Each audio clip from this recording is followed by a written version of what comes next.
गुणसम्पूर्णं सर्वदोषविवर्जितं नारायणं नमस्कृत्य गीता तात्पर्यमुच्यते। द्रव्ययज्ञास्तपोयज्ञा योगयज्ञास्तथा परे स्वाध्यायज्ञानयज्ञाश्च यतयः संशितौ व्रताः।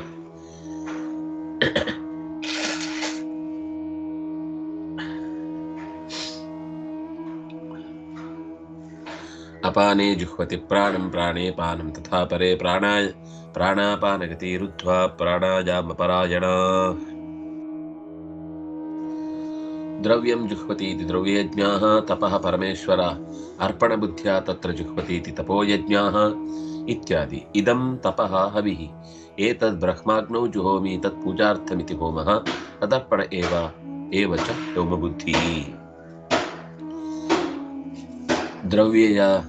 ದ್ರವ್ಯದ ಯಜ್ಞದ ಕುರಿತಾಗಿ ಅನೇಕ ಸಂಗತಿಗಳನ್ನು ನಾವು ಮೊನ್ನೆ ನೋಡಿದ್ವಿ.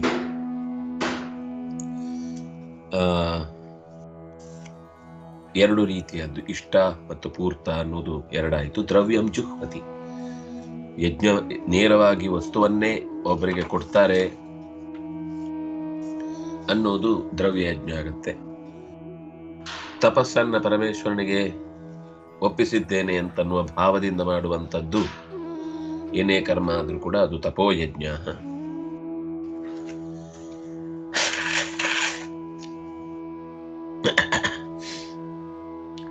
ಒಂದರ್ಥದಲ್ಲಿ ಈ ತಪಸ್ಸೇ ಹವಿಸ್ಸಾದಾಗ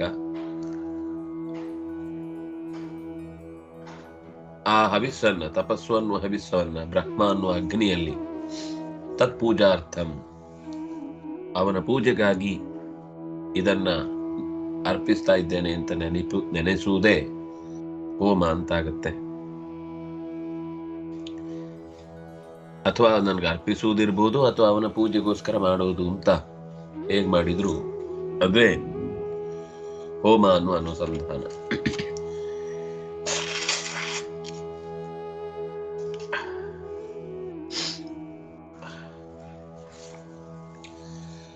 ತಪಸ್ಸಿನ ಯಜ್ಞದ ಬಗ್ಗೆ ನಾವು ಇನ್ನೊಂದು ಮುಖದಲ್ಲಿ ನೋಡಿದ್ದು, ಮುಂದೆ 17ನೇ ಅಧ್ಯಾಯದಲ್ಲಿ ಅದರ ವಿವರ ಬರುತ್ತೆ. ತಪಸ್ಸು ಅಂತಂದಾಗ ಮಾನಸ ತಪಸ್ಸು, ದೈಹಿಕ ತಪಸ್ಸು, ವಾಚಿಕ ತಪಸ್ಸು ಅಂತ. ಮುಂದೆ ಯೋಗ ಯಜ್ಞರು ಅಂತ ಹೇಳಿದ್ರು. ನಾವು ಅದು ಮೂರನ್ನು ನೋಡಿದ್ವಿ.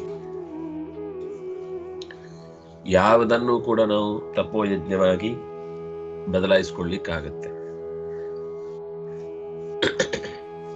ಯಾಕೆಂದ್ರೆ ಒಂದೋ ಅದು ಮಾನಸವಾಗಿರುತ್ತೆ, ಒಂದೋ ದೈಹಿಕವಾಗಿರುತ್ತೆ, ಒಂದೋ ವಾಚಿಕವಾಗಿರುತ್ತೆ.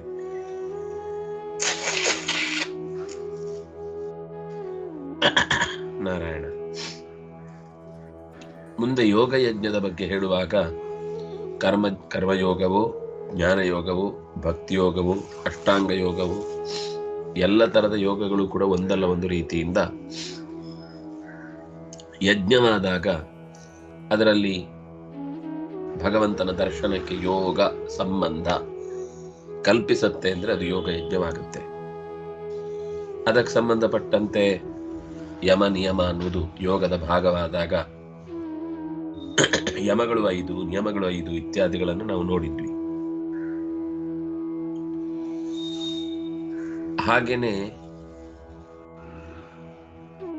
ತಥಾ ಅನ್ನುವ ಶಬ್ದದಿಂದ ತಥಾ ಅಪರೇ ಅಂತ ಅಲ್ಲಿ ಬಂದ ಮಾತನ್ನ ಯೋಚನೆ ಮಾಡಿದ್ರೆ, ತಥೌ ಪ್ರಾಣಾತ್ಮಕೌ ಪ್ರೋಕ್ತೌ ವ್ಯಾಪ್ತ ಸ್ಥಿತಿ ವಿಧಾಯಕೌ ಅಂತ ತ ಮತ್ತು ಥ ಅನ್ನೋದು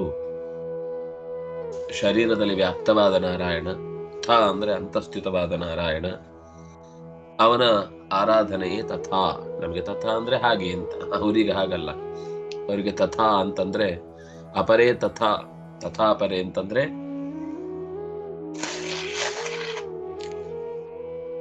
ಅಂತರ್ಬಹಿಷ್ಠ ತತ್ಸರ್ವಂ ವ್ಯಾಪ್ಯ ನಾರಾಯಣ ಸ್ಥಿತಃ ಅನ್ನೋ ಉಪಾಸನೆ ಮಾಡುವವರು ತಥಾ, ಅವರೇ ಅಪರೆ. ಇನ್ನು ಕೊನೆಯದ್ದು ಸ್ವಾಧ್ಯಾಯ ಜ್ಞಾನಯಜ್ಞ ಅನ್ನೋದು ಒಂದು ವಿಶೇಷವಾದ. ಅದರಲ್ಲೂ ನೋಡಿ, ಸ್ವಾಧ್ಯಾಯ ಆಮೇಲೆ ಜ್ಞಾನಯಜ್ಞ. ಮೊದಲು ತನಗೆ ತಾನು ಹೇಳಿಕೊಳ್ಳುವುದು, ಆಮೇಲೆ ಪರರಿಗೆ ಅದರ ವಿಸ್ತಾರವನ್ನ ಮಾಡಿ ಹೇಳುವುದು. ಅದು ಪರ ಜ್ಞಾನ ಮತ್ತು ಸ್ವಾಧ್ಯಾಯ ಮತ್ತು ಜ್ಞಾನಯಜ್ಞ ಅಂತ ಎರಡು ಮುಖಗಳಲ್ಲಿ ಸೇರಿ ಒಂದು ಯಜ್ಞ. ಅದು ಓದಿ ಕೂತ್ಕೊಳ್ಳೋದು ತಪ್ಪು, ಓದದೆ ಹೇಳುವುದು ತಪ್ಪು. ಓದುವುದು, ಓದಿದ್ದನ್ನ ಸಮಾಜಕ್ಕೆ ಮುಟ್ಟಿಸುವುದು ಎರಡು ಮುಖ್ಯ ಕರ್ತವ್ಯ. ಅದು ಬಾಯಲ್ಲೇ ಹೇಳಬೇಕು ಅಂತೇನಿಲ್ಲ. ಆಗ್ಲಿಲ್ಲ, ಕೆಲವೊಂದ್ ಸರ್ತಿ ಅವರ ನಡೆ ಮಾತಾಡುತ್ತೆ, ಕೆಲವೊಂದ್ ಸರ್ತಿ ಅವರ ನುಡಿಯಿಂದ ಗೊತ್ತಾಗತ್ತೆ, ಇನ್ನೂ ಒಂದು ಅವರ ಬರವಣಿಗೆ, ಮಾತುಕತೆ. ಸ್ಟೇಜ್ ಮೇಲಲ್ಲ ಅಂದ್ರು ಪರಸ್ಪರ ಮಾತುಕತೆಯಲ್ಲಾದ್ರೂ ಅಂತ ಸಂಗತಿಗಳನ್ನು ನಾವು ಪ್ರಾಮಾಣಿಕವಾಗಿ ಸಮಾಜಕ್ಕೆ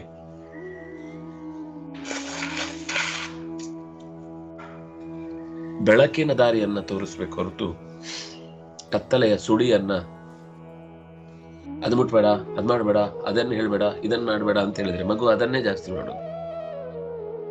ನಾವು ಎಷ್ಟು ಅದನ್ನ ನೆಗೆಟಿವ್ ಆಗಿ ಅಥವಾ ಋಣಾತ್ಮಕವಾಗಿ ಪರಿಚಯಿಸ್ತೇವೋ, ಅವ್ಯವಸ್ಥೆಯನ್ನೇ ತೋರಿಸ್ತಾ ಹೋಗ್ತೇವೋ, ಅಷ್ಟು ಅದು ಅವ್ರ ಕೈ ತಪ್ಪಿ ಹೋಗುವ ಅವಕಾಶಗಳು ಜಾಸ್ತಿ. ಹಾಗಾಗಿ ಸಂಶಿತ ವ್ರತ ಅಂತ ಅದಕ್ಕೊಂದು ಮಾತು ಬಂತಲ್ಲಿ.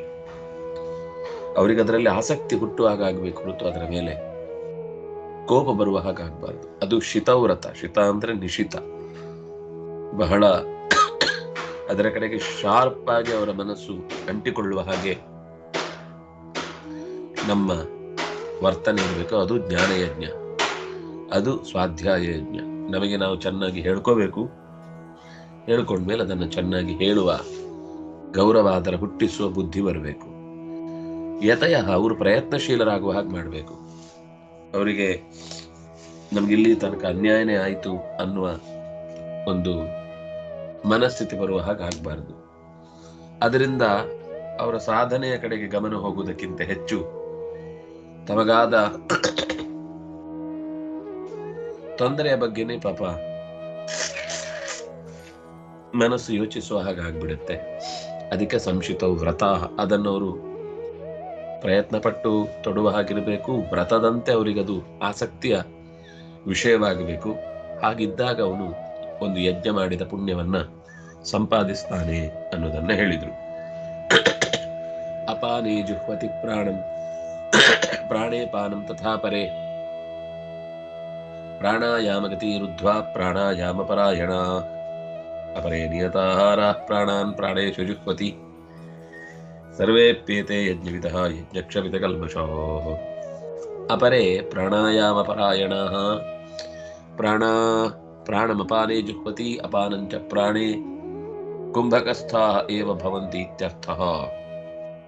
ಮೂರನೇದು ಪ್ರಾಣಾಪಾನಗತಿ ರುದ್ಧ್ವಾ ಪ್ರಾಣಾಯಾಮ ಪರಾಯಣ. ಎರಡು ಅಂಶ ಇದೆ.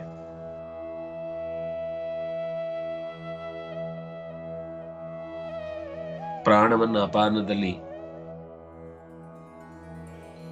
ಇಳಿಸುವವರು ಕೆಲವರು, ಇನ್ನು ಕೆಲವರು ಪ್ರಾಣನನ್ನು ಅಪಾನನಲ್ಲಿ ಇದ್ದ ಹಾಗೆ ಅಪಾನನನ್ನು ಪ್ರಾಣನಲ್ಲಿ ತುಂಬುವವರು, ಇನ್ನೊಬ್ರು ಕುಂಭಕದಲ್ಲೇ ಉಳಿದು ಬಿಡುವರು. ಮೂರು ತರ ಇದೆ. ಗಾಳಿ ತಗೊಳ್ಳುದು, ಗಾಳಿ ಬಿಡುವುದು. ತಗೊಂಡ್ಮೇಲೆ ಹಿಡಿದಿಟ್ರೆ ಅದು ಒಂಥರದ ಕುಂಭಕ, ಬಿಟ್ಟ ಮೇಲೆ ಹಿಡಿದಿಟ್ರೆ ಬಾಹ್ಯ ಕುಂಭಕ. ಆಂತರ ಕುಂಭಕ ಮತ್ತು ಬಾಹ್ಯ ಕುಂಭಕ ಅಂತ ಎರಡಿದೆ. ಅದು ಕುಂಭಕಸ್ಥಾಹ ಪ್ರಾಣದ ಅಪಾನದ ಗತಿಯನ್ನು ರುದ್ಧಾಹ ನಿಲ್ಲಿಸುವವರು.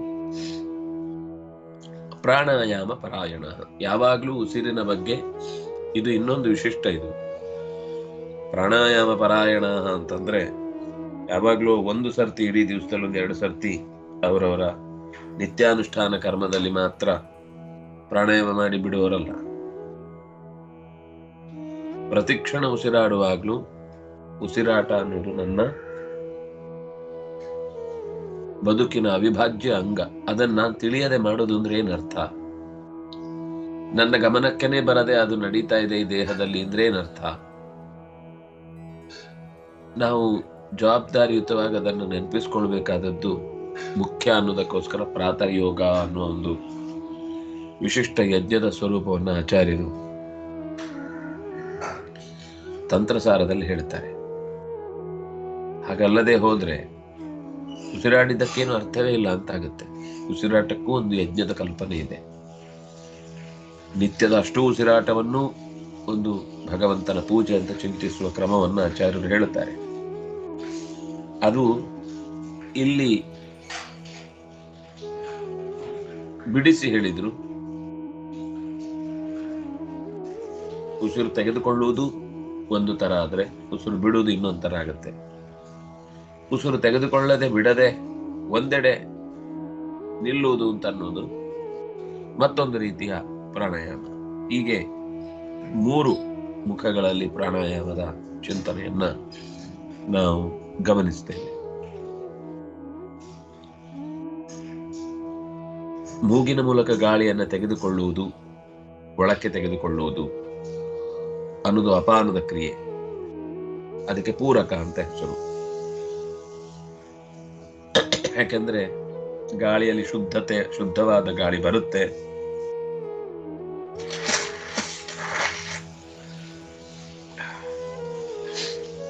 ಆಮೇಲೆ ಅದು ಒಳಕ್ಕೆ ಹೋಗುವಾಗ ಪ್ರಾಣಶಕ್ತಿಯನ್ನು ತಗೊಂಡು ಹೋಗುತ್ತೆ.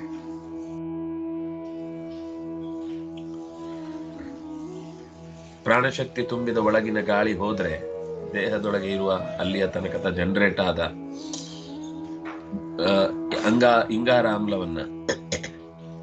ಅಂಗಾರಾಮ್ಲವನ್ನ ಅದು ಹೊರಕ್ಕೆ ಹಾಕುತ್ತೆ.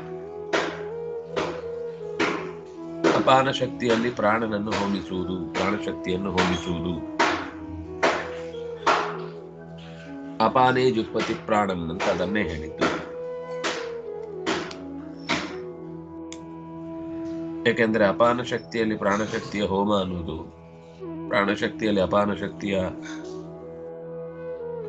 ಸೇರಿಸುವಿಕೆ ಅಂತ ಅನ್ನೋದು, ಪ್ರಶ್ವಾಸ ನಿಶ್ವಾಸ ಅನ್ನುವ ಪ್ರಧಾನವಾದ ಪ್ರಾಣಾಯಾಮದ ಭಾಗವನ್ನೇ ನಾವು ಗೊತ್ತೇ ಇಲ್ಲದೆ ಮೂಗಿನ ಮೂಲಕ ಮಾಡ್ತಾ ಇರ್ತೇವೆ.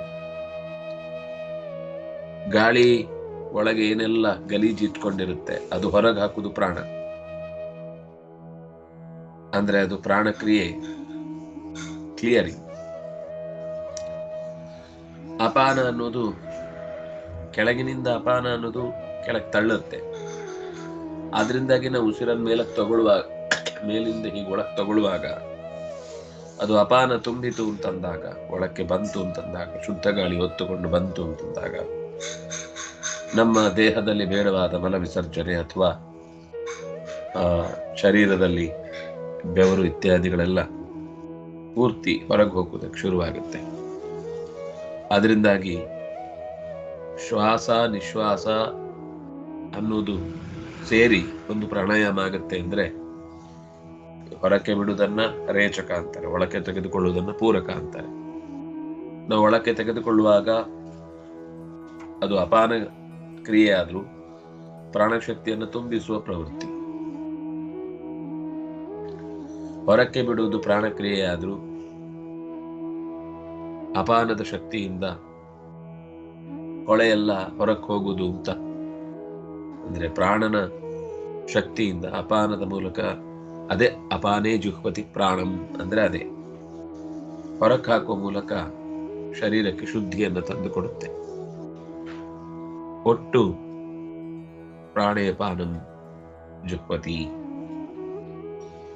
ಇದು ನಮ್ಮ ನಿತ್ಯದ ಕೆಲಸ, ನಿರಂತರ ನಡೆಯುವ ಕೆಲಸ. ಅವರು ನಿತ್ಯ ಬರ್ತಾರೆ ಅಂದ್ರೆ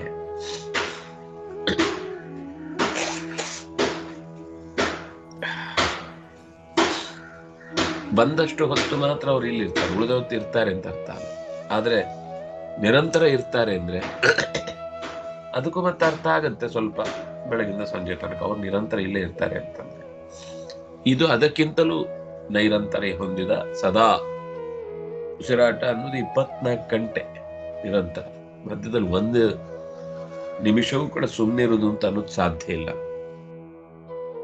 ನಿತ್ಯದ ಕಾರ್ಯ, ನಿರಂತರ ಕಾರ್ಯ. ದೇಹದ ಒಳಗಿರ ಗಾಳಿ ಹೋಗುವುದು, ಗಾಳಿ ಹೊರಗೆ ಬರುವುದು ಅನ್ನುವುದನ್ನೇ ಒಂದು ಗಂಭೀರವಾಗಿ ನಾವು ಸ್ವೀಕರಿಸಿದರೆ, ಪ್ರತಿ ಕ್ಷಣದಲ್ಲೂ ಅದರ ಎಚ್ಚರಿಕೆಯನ್ನು ವಹಿಸುವ ಪ್ರಯತ್ನ ಮಾಡಿದರೆ, ಇದಕ್ಕಿಂತ ದೊಡ್ಡ ಯಜ್ಞವೇ ಮತ್ತೊಂದಿಲ್ಲ. ಹಾಗೆ ಗಮನಿಸುವುದು ಅಂದ್ರೆ ಕೇವಲ ಅದು ಉಸಿರಾಟದ ಗಮನ ಮಾತ್ರ ಅಲ್ಲ, ಉಳಿದ ಎಲ್ಲ ಕ್ರಿಯೆ ಜೊತೆಗೆ ಆಗ್ಬೇಕು. ಬೇರೆ ಕೆಲಸ ಆಗ್ತಾ ಇರ್ಬೇಕು. ಬರೀ 24 ಗಂಟೆ ಉಸಿರಾಡ್ತಾ ನೋಡ್ತಾ ಕೂತ್ಕೊಂಡ್ರು ನಾವು ಶೋ ಕೇಸಲ್ಲಿಟ್ಟ ಬಟ್ಟೆ ಹಾಕಿದ ಬೊಂಬೆಯ ಹಾಗೆ ಹಾಕೊಂಡು ಉಟ್ಕೊಂಡು ಹೊರಗೆ ಬರ್ಬೇಕಲ್ಲ. ಎಲ್ಲ ಕ್ರಿಯೆ ಮಾಡುವಾಗ್ಲೂ ಆ ಬಟ್ಟೆ ನಮ್ಮ ಮೈ ಮೇಲೆ ಇರಬೇಕು. ಹಾಗೆ ಅದನ್ನ ಅನುಷ್ಠಾನ ಮಾಡಲಿಕ್ಕೆ ಸಾಧ್ಯವಾಗುವ ಎಲ್ಲ ಪ್ರಕ್ರಿಯೆಗಳನ್ನು ನಾವು ಉಪಯೋಗಿಸಿಕೊಳ್ಬೇಕು. ಯಾಕಂದ್ರೆ ಇದು ಚಕ್ರದ ಹಾಗೆ.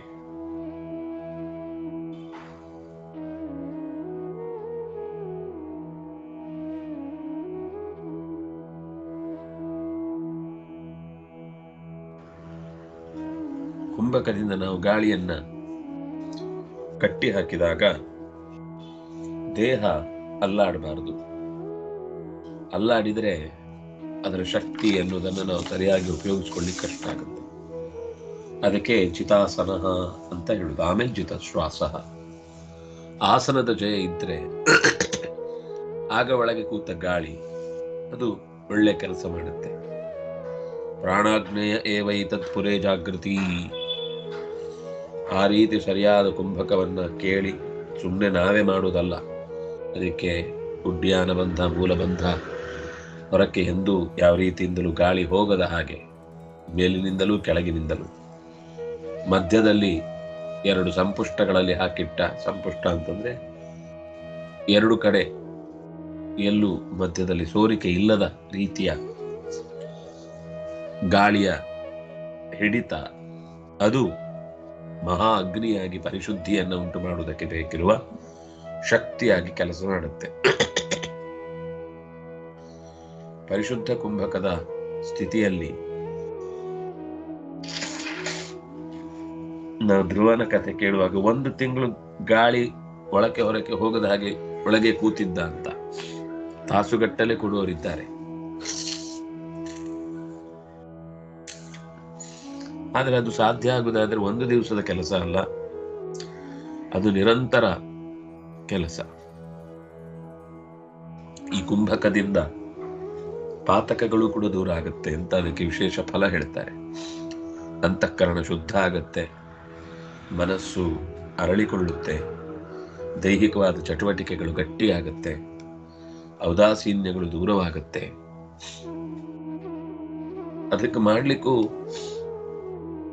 ನಮಗೆ ಪ್ರಾಣದೇವರ ಅನುಗ್ರಹ ಬೇಕು. ನಾವು ಮಾಡ್ತೇವೆ ಅಂತ ನಾಳೆಯಿಂದ ನಾನು ಪ್ರಾಣಾಯಾಮ ಮಾಡಿಬಿಡ್ತೇನೆ ಅಂದ್ರೆ ಆಗುದಿಲ್ಲ. ಪ್ರಾಣನನ್ನು ಸರಿಯಾಗಿ ತಿಳ್ಕೊಳ್ಬೇಕು ಮತ್ತು ಪ್ರಾಣನಿಗೆ ಸದಾ ಗೌರವ ಕೊಟ್ಟು ಬದುಕಬೇಕು. ಆವಾಗ ಅದು ಪ್ರಾಣಾಯಾಮದ ಬಲವನ್ನ ನನಗೆ ಕೊಡುತ್ತೆ. ಪಾಪವನ್ನು ಕಳೆದು ಭಗವಂತನ ಪರಿಚಯವನ್ನು ಮಾಡಿಕೊಡ್ಲಿಕ್ಕೆ ಅಂತಃಕರಣ ಶುದ್ಧಿಯನ್ನು ಮಾಡುವಲ್ಲಿ ಪ್ರಾಣಾಯಾಮಕ್ಕೆ ಬಹಳ, ಪ್ರಾಣಾಯಾಮ ಪರಂಬಲಂ, ಇದು ಕೃಷ್ಣ ಹೇಳಿದ ಮಾತು, ಇನ್ಯಾರ್ಯಾರು ಅಲ್ಲ. ಎಲ್ಲದಕ್ಕಿಂತ ಅತ್ಯಂತ ಬಲಯುತವಾದ ಆಯುಧ ಯಾವುದು ಅಂದ್ರೆ ಪ್ರಾಣಾಯಾಮ. ಅದು ಭಗವಂತನ ಎಚ್ಚರದೊಂದಿಗೆ ಆದರಂತೂ ಅದನ್ನು ತಡಿಲಿಕ್ಕೆ ಸಾಧ್ಯ ಇಲ್ಲ, ಆ ಬೆಳಕನ್ನ ಅಂತ, ಆ ಶಕ್ತಿಯನ್ನ. ಅದರಿಂದಾಗಿ ಪ್ರಾಣಾಯಾಮ ಅಂದ್ರೆ ನಮ್ಮಲ್ಲಿ ಏನೋ ಮೂಗಿಡ್ಕೊಂಡು 1-2 ನಿಮಿಷ ವಟ ವಟ ವಟ ಅನ್ನೋದು ಅಂತ ನಾವು ಅನ್ಕೊಂಡು ಕೂತಿದ್ದೀವಿ. ಅದು ಯಾಂತ್ರಿಕವಾಗದೆ ಮಾಂತ್ರಿಕವಾದಾಗ, ತಾಂತ್ರಿಕವಾದಾಗ ನಮಗೂ ಕೂಡ ಅದರ ಸತ್ಯಾಸತ್ಯತೆಯ ಬಗ್ಗೆ ನಾವು ತಿಳ್ಕೊಳ್ಳಿಕ್ಕೆ ಸುಲಭ ಆಗುತ್ತೆ.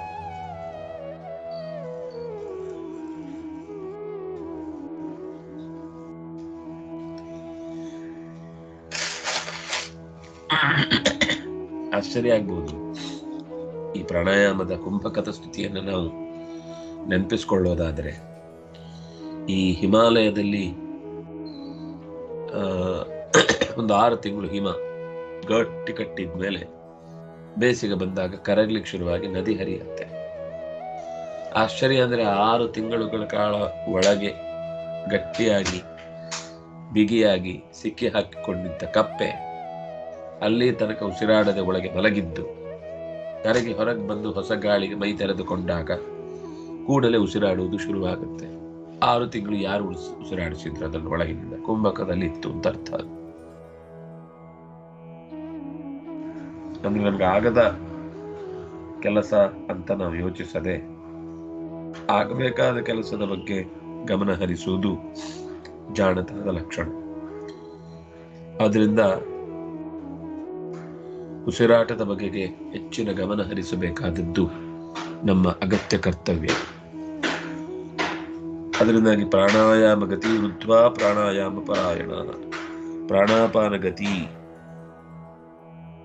ಎರಡು ದೇಹದ ಒಳಕ್ಕೆ ಹೋಗುವ ಅಪಾನ ಶಕ್ತಿ, ದೇಹದಿಂದ ಹೊರಕ್ಕೆ ಕಳುಹಿಸುವ ಪ್ರಾಣಶಕ್ತಿ.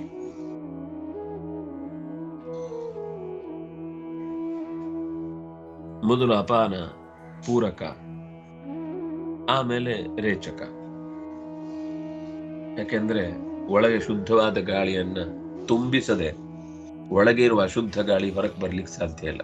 ಅರ್ಧಂಬರ್ಧ ಉಸಿರಾಡುವ ನಮ್ಮ ಇವತ್ತಿನ ಕಾಲದಲ್ಲಿ ಹೆಚ್ಚು ನಮಗೆ ಜಾಡ್ಯ ಯಾಕೆ ಅಂದ್ರೆ, ಅಥವಾ ಉಸಿರಾಟದ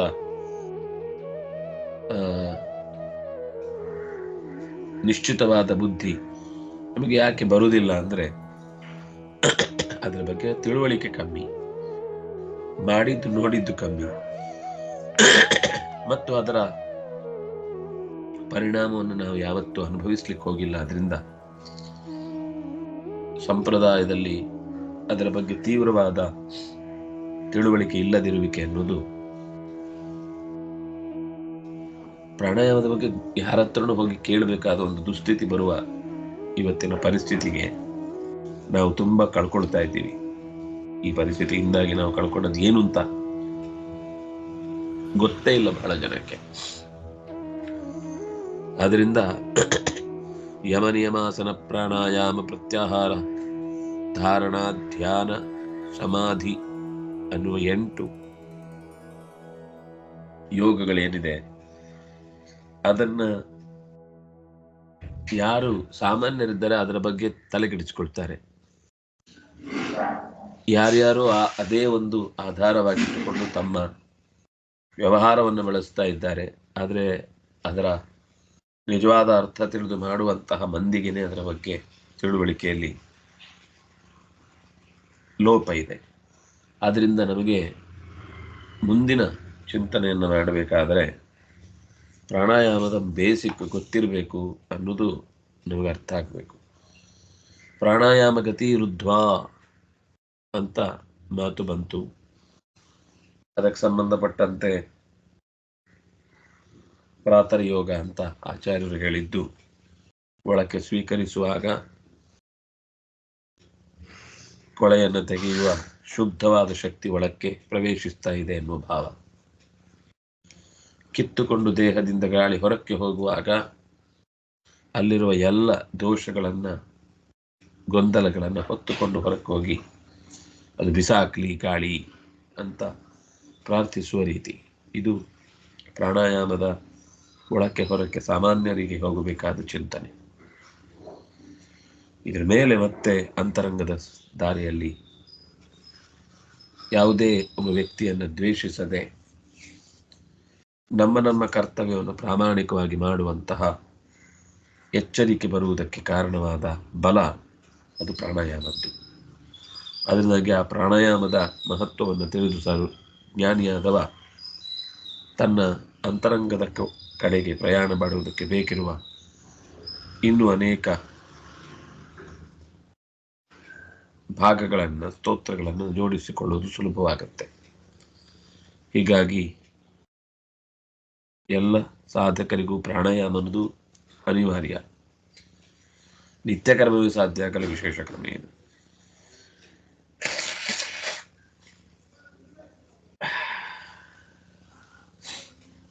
ಅದರಿಂದ ಪ್ರಾಣಾಯಾಮ ಅನ್ನೋದು ಎಲ್ಲರ ಕಾರ್ಯ. ತಿಳಿದು ಮಾಡಿದರೆ ಅದರ ವಿಶೇಷ ಫಲ ಜಾಸ್ತಿ. ಇಲ್ಲಾಂದ್ರೂ ಪ್ರಾಣ ಒಳಕ್ಕೆ ಹೊರಕ್ಕೆ ಹೋಗ್ತಾ ಇರುತ್ತೆ. ಹಾಗಾಗಿ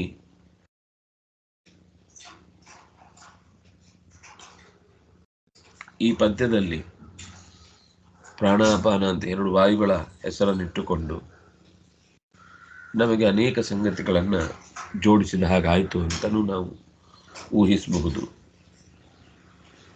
ನಂತರ 30ನೇ ಪದ್ಯ ಅಪಾನೇ ನಿಯತಾಹಾರ. ನಿಯತ ಆಹಾರ ಅಂದರೆ ನಿಯಂತ್ರಣದಲ್ಲಿಟ್ಟ ಆಹಾರ.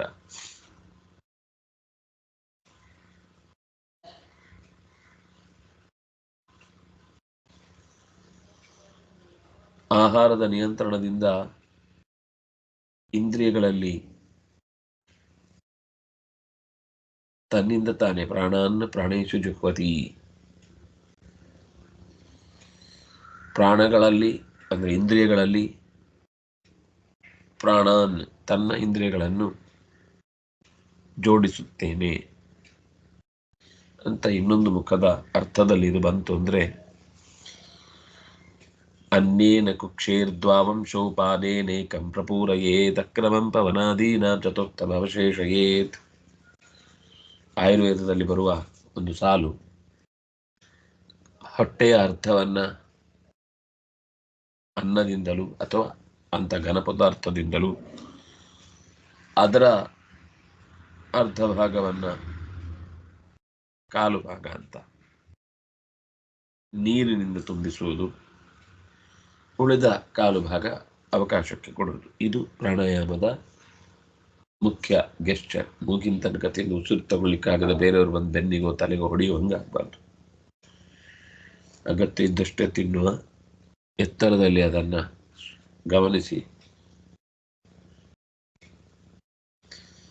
ಹಾಗಾಗಿ ಗಾಳಿ ತುಂಬ ಸೂಕ್ಷ್ಮವಾದ ಶಕ್ತಿಗಳನ್ನು ಒಳಗೆ ತಗೊಂಡು ಬರುತ್ತೆ.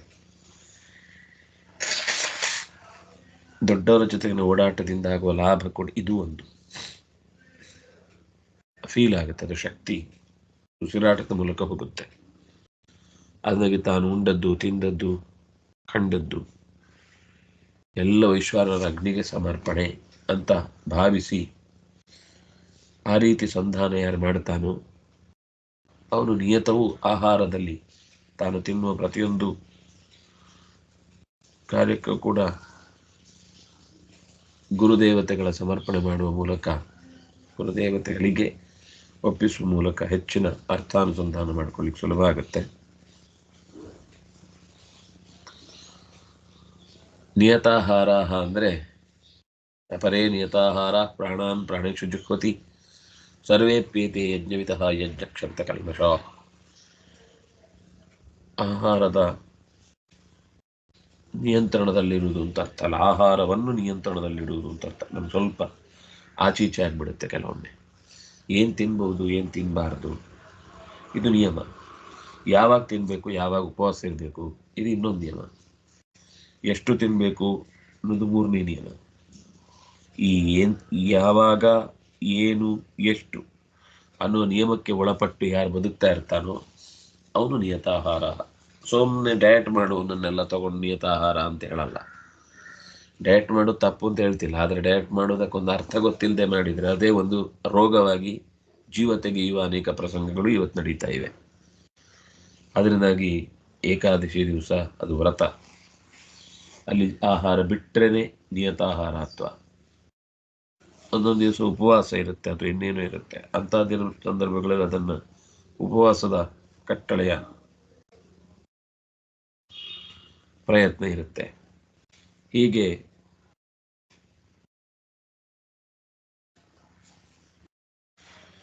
ಭಗವತ್ ಸಮರ್ಪಿತ ಆಹಾರವನ್ನು ಸ್ವೀಕರಿಸುವುದು ಕೂಡ ನಿಯತ ಆಹಾರ. ಅದು ಔಷಧ ರೂಪವಾಗಿ, ತೀರ್ಥಾದಿಗಳು ಭಗವತ್ ಪ್ರಸಾದ ರೂಪವಾಗಿ ತೆಗೆದುಕೊಳ್ಳುವುದು ಒಂದು ಅಂಶ ಅಲ್ಲಿ ಬಂದಿದೆ. ಆದ್ದರಿಂದ ನಮಗೆ ಮುಂದಿನ ಅಪರೇ ನಿಯತಾಹಾರ ಅನ್ನುವ ಮಾತಿಗೆ ಆಚಾರ್ಯರ ನೇರ ವಿವರ ಏನು ಬಂದಿಲ್ಲ. ಅದು ಮುಂದಿನ ಶ್ಲೋಕ ಜೊತೆಗೆ ಸೇರ್ಕೊಂಡಿದೆ ಅನ್ಸುತ್ತೆ. ಸರಿ, ಮತ್ತೆ ನೋಡೋಣ. ಇವತ್ತಿನ ಈ ಚಿಂತನೆ ಇಲ್ಲಿಗೆ ಮುಗಿಸೋಣ. ಇದರ ವಿವರವನ್ನು ನಾಳೆ ನೋಡೋಣ. ನಿಯತಾಹಾರ ಅಂದರೆ ಸುಮಾರಿದೆ. ಆಹಾರದ ನಿಯಂತ್ರಣ ಒಂದು ಪ್ರಧಾನವಾದ ಅರ್ಥ. ಸರಿಯಾದ್ದನ್ನು ಸರಿಯಾದ ಕಾಲದಲ್ಲಿ ಚೆನ್ನಾಗಿ ಗಮನ ಇಟ್ಟು ಮಾಡುವುದು ಅನ್ನೋದು ಮುಖ್ಯ. ತಿನ್ನುವ ವಿಷಯದಲ್ಲಂತೂ ಅಂಥ ಗಮನ ಇಟ್ಟು ನೋಡುವುದರಿಂದ ನಮಗದರ ಮೇಲೆ ಒಂದು ಹತೋಟಿ ತಂದುಕೊಳ್ಳಿಕ್ಕೆ ಸಾಧ್ಯ ಆಗ್ತದೆ. ಅದು ನನ್ನ ನಾಳುದಲ್ಲ, ನಾನು ಅದನ್ನು ನಿಯಂತ್ರಿಸುವುದು ಉಂಟ. ಸರಿ, ಮತ್ತೆ ನಾಳಿದ್ದು ನೋಡೋಣ. ನಾಳೆ ಬೇಡ, ನಾಳಿದ್ದು ಮಾಡೋಣ. ಶ್ರೀಹರಿ ಮುಕುಂದ. ಅಥವಾ ಇವತ್ತು ಸರಿ. ಏನಾದರೂ ಡೌಟ್ ಇದೆಯಾ?